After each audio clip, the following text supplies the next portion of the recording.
Pas dështimit për të 10-ën herë radhëzi të seancës së Kuvendit të Kosovës për zgjedhjen e kryeparlamentarit, profesori dhe analisti Binak Maxharaj ka reaguar ashpër ndaj kësaj situate, duke i quajtur turp të madh institucional. Ai ka propozuar masa drastike, duke thënë se hyrjet dhe daljet e Kuvendit duhet të bllokohen në mënyrë që deputetët të mos dalin pa e kryer detyrën e tyre. Ai ironizoi duke sugjeruar që deputetëve brenda të servohet bureka apo qibap, ndërsa do përmbushin detyrimet kushtetuese.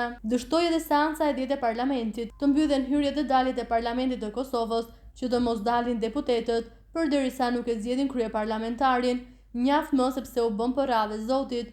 Për herë të 10 dështoi seanca për zgjedhjen e kryeparlamentarit nga radhja e vetvendosjes që për propozim ka Albulena Haxhiun, një aktiviste e denjtë në këtë parlament. Turp, por turpi sipas deputetëve, s'pas ka birë siç thot populli. Kjo situatë nuk mund të vazhdojë në pakufi, ose duhet të intervenojë presidentja për zgjedhjen e këtij ngërçi politik, ose ushtria e Kosovës të bllokojë hyrjet dhe daljet nga Kuvendi që të mos dalin deputetët, ndërsa të zgjidhin kryeparlamentarin, por deputetët brenda duhet të servohet burek dhe qebap përderisa të kryejnë punët e veta.